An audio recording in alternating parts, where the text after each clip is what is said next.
तो यहाँ पर John Cena versus Randy Orton हमें अनडिस्प्यूटेड चैंपियनशिप के लिए देखने मिलेगा, जब जॉन सीना हरा देंगे कोडी रोड्स को रेसलमेनिया 41 के अंदर, और हमें बैकलैश ऑफिशियली अनाउंस होता दिखा है जो कि सेंट लुइस में होगा, जो कि रैंडी ऑर्टन का होम टाउन है। तो ये बहुत ही ज़्यादा इंटरेस्टिंग चीज़ हो चुकी है। सो हेलो रेसलिंग फैंस, तो मेरा नाम है एके और आपका स्वागत है अपने चैनल रेसल न्यूज़ में। तो हम लोगों ने सोचा था कि यहाँ John Cena versus Randy Orton हमें बहुत लेट में देखने मिलेगा, या फिर जॉन सीना के जब रिटायर होने वाले होंगे आखिरी मैच उस टाइम पे हमें देखने मिलेगा, पर क्या पता हमें यहाँ जल्दी देखने मिले, क्योंकि जो रैंडी ऑर्टन का जो उनका होम टाउन है वह सेंट लुइस, वो हमें यहाँ होस्ट करता हुआ दिख रहा है यहाँ पर बैकलैश को, जो कि रेसलमेनिया के जस्ट बाद होने वाला है। और यहाँ पर जॉन सीना और रैंडी ऑर्टन पहले ही एडवर्टाइज करे जा चुके हैं और दोनों के दोनों यहाँ पर शो में हमें देखने मिलेंगे। तो फिर यहाँ पर हमें ये चीज़ गारंटी तो नहीं कह सकते, पर यहाँ John Cena versus Randy Orton क्या यहाँ पर एक मैच करा सकती है, तो मैं इस बारे में बताने वाला हूँ कि ऐसी चीज़ मेरे को नहीं लगता होगी। यहाँ भले ही यहाँ रैंडी ऑर्टन का होम टाउन है, पर जो Randy Orton versus John Cena इसको आखिरी के लिए बचा के रखेंगे, कि रैंडी ऑर्टन हमें आखिरी में देखने मिलते हैं कि रैंडी ऑर्टन आते हैं और यहाँ पर हरा देते हैं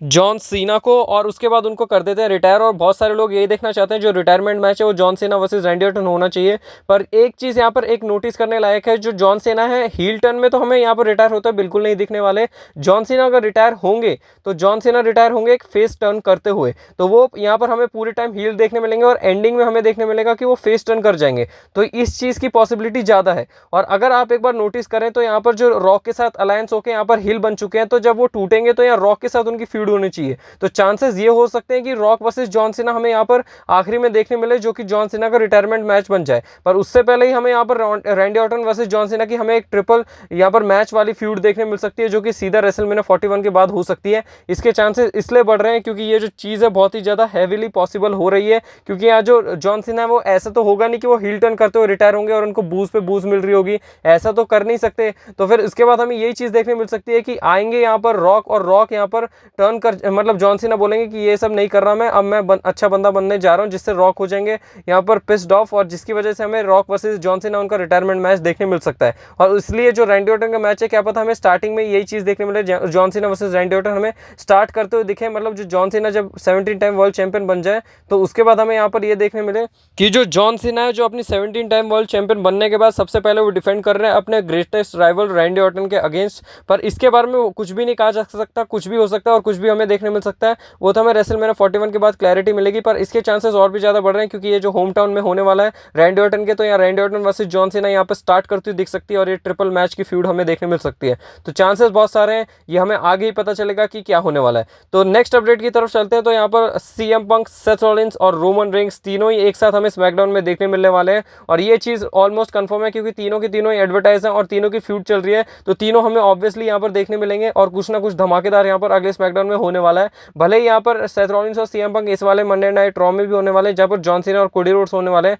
पर एक और चीज़ यहाँ पर गौर करने लायक है, रोमन रेंस नहीं है, तो हमें यहाँ पर और ही कुछ अलग चीज़ देखने मिल सकती है रॉ के अंदर। पर स्मैकडाउन के अंदर हमें इसका कंक्लूजन देखने मिलेगा, जहाँ की तीनों के तीनों बंदे आएंगे और तीनों एक दूसरे को फेस ऑफ करेंगे, और तीनों एक दूसरे को बहुत ही बुरी तरीके से तोड़ भी सकते हैं। कुछ भी हो सकता है, कुछ भी नहीं कह सकते क्या होने वाला है स्मैकडाउन के अंदर, पर जो भी होगा धमाकेदार होगा, और जो इनकी फ्यूड है उनको हाइप करने के लिए ही होगा ज़्यादातर, जो भी होगा। तो बाकी आप बताएं आप कितने इंटरेस्टेड है जब यहाँ पर सीएम पंक, रोमन रेंस और सेथ रॉलिंस तीनों एक साथ होंगे स्मैकडाउन के अंदर, दोनों तीनों के तीनों एक दूसरे की जान के पीछे पड़े होंगे, और ये रेसलमेनिया मैच बहुत ही खतरनाक होने वाला है, और जो रेसलमेनिया 41 को मेन इवेंट करने वाला है नाइट 1 में, तो बहुत ही ज़्यादा मज़ा आने वाला है इन तीनों की फ्यूड देखने में। और ये कंटिन्यूस सारे के सारे एडवर्टाइज हैं, तीनों के तीनों सुपरस्टार, और तीनों के तीनों यहाँ पर स्टोरी लाइन को आगे कंटिन्यू करते हुए दिखेंगे, जिसको बहुत ही ज़्यादा हाइप अप करेंगे और बहुत ही बढ़िया यहाँ पर मैच को यहाँ डिलीवर करेंगे स्टोरी लाइन के साथ साथ। तो बाकी आप बताएं आप कितने इंटरेस्टेड है इन तीनों के फ्यूड के अंदर। फिर नेक्स्ट और फाइनल अपडेट की तरफ चलते हैं। यहाँ है डीन एम्ब्रोस से रिलेटेड, तो शायद हमें यहाँ पर डीन एम्ब्रोस जल्दी अपने रिटर्न करते हुए दिख सकते हैं WWE के अंदर। क्यों? क्योंकि यहाँ पर हमारे एक एनालिस्ट हैं जो WWE में काम करते हैं अभी भी,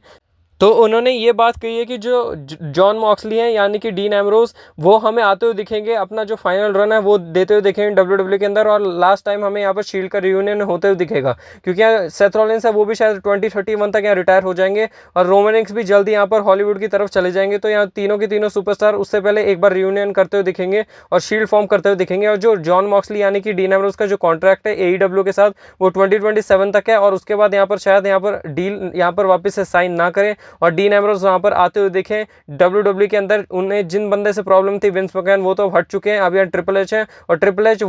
वो सारी चीज़ें देते हैं जो सुपरस्टार चाहता है, और जो डीन एम्ब्रोस चाहते थे वो सारी चीज़ यहाँ ट्रिपल एच प्रोवाइड करेंगे। और जब जॉन मॉक्सली यानी कि डीन एम्ब्रोस हमें यहाँ पर वापस से WWE के अंदर देखने मिलेंगे तो बहुत ही ज़्यादा खतरनाक चीज़ होने वाली है। तो आप बताएं, आप डीन एम्ब्रोस से रिलेटेड कितने ज़्यादा यहाँ पर हाइप्ड अप है और कितने ज़्यादा मतलब यहाँ पर मतलब चाहते हैं कि डीन एम्ब्रोस जल्द से जल्द आए, यहाँ पर जल्दी से आ सकते हैं डीन एम्ब्रोस, पर एक ही शर्त पे, जैसे सीएम पंक ने यहाँ पर कंट्रोवर्सी कर ली थी AEW के साथ, वैसे ही कर लें। पर मेरे को बिल्कुल भी ऐसा नहीं लगता डीन एम्ब्रोस वैसे वे में या AEW से निकलेंगे, क्योंकि जो AEW का सबसे टॉप स्टार है वो है डीन एम्ब्रोस, और डीन एम्ब्रोस ने यहाँ पर पूरी कंपनी को बिल्ड किया है, वो सबसे ज़्यादा बार AEW चैंपियन है। तो बहुत सारी चीज़ें डीन एम्ब्रोस को यहाँ पर AEW ने दी है, और AEW ने डीन एम्ब्रोस को दी और डीन एम्ब्रोस ने AEW को दी है। बहुत ही दोनों के बढ़िया रिलेशन है, और मेरे को नहीं लगता है ऐसे आएंगे डीन एम्ब्रोस। आएंगे तो वो डील खत्म करके ही, जैसे कि 2027 में हमें उनकी डील खत्म होती हुई दिखेगी, उसके बाद ही आते हुए दिखेंगे। तो ये बहुत टाइम है, अभी इस बारे में ना ही बात करें तो बहुत टाइम लगेगा डीन एम्ब्रोस को आने के लिए। बाकी ये लास्ट अपडेट मैं बता रहा हूँ कि डीन एम्ब्रोस का ऐसी सिचुएशन और ऐसे ही आएंगे। तो आज आपको वीडियो कैसी लगी? ऐसी इंटरेस्टिंग न्यूज़, अपडेट, रूमर्स और सारी शो के हाइलाइट्स देखने के लिए आप रेसलिंग न्यूज़ को सब्सक्राइब करें। बाकी ऐसे इंटरेस्टिंग और मजेदार वीडियो के साथ तो मैं आपको जल्दी मिलता रहूँगा रेसलिंग फैंस। तब तक के लिए take care and good bye.